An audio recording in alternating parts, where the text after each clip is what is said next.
ଆପଣ ବି ପତ୍ନୀଙ୍କ ନାମରେ ଘର କିଣିଛନ୍ତି କି? ଯଦି ହଁ, ତେବେ ଭବିଷ୍ୟତରେ ଫାଇଦା ହିଁ ଫାଇଦା। ଘର କିଣିବା ଏକ ବଡ଼ ସ୍ୱପ୍ନ। ଏଥିପାଇଁ ଲୋକମାନେ ସେମାନଙ୍କର ପୁଞ୍ଜି ଜମା କରିଥାନ୍ତି। ତେବେ ଘର କିଣିବା ବେଳେ କେବଳ ଘରର ମୂଲ୍ୟ ନୁହେଁ, ଅନ୍ୟ ଖର୍ଚ୍ଚକୁ ମଧ୍ୟ ଧ୍ୟାନରେ ରଖିବାକୁ ହେବ।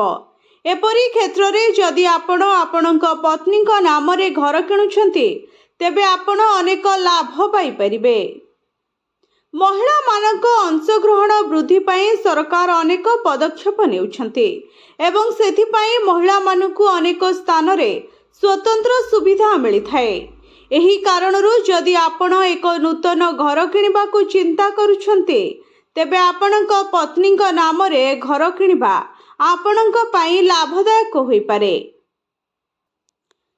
ଘର ଋଣ ଭାରତର ଅନେକ ବ୍ୟାଙ୍କ ଏବଂ ହାଉସିଂ ଫାଇନାନ୍ସ କମ୍ପାନୀ ମହିଳାମାନଙ୍କୁ କମ୍ ସୁଧ ହାରରେ ଋଣ ପ୍ରଦାନ କରନ୍ତି। ମହିଳାମାନେ ପୁରୁଷଙ୍କ ତୁଳନାରେ ଋଣ ଉପରେ ବିଶେଷ ରିହାତି ଓ ଯୋଜନାର ଲାଭ ପାଆନ୍ତି। ଆପଣ ଯଦି ଆପଣଙ୍କ ପତ୍ନୀଙ୍କ ନାମରେ ଘର ଋଣ ନେଉଛନ୍ତି, ତେବେ ଆପଣ କମ୍ ସୁଧ ହାରରେ ଲୋନ୍ ପାଇବାର ସମ୍ଭାବନା ଅଛି।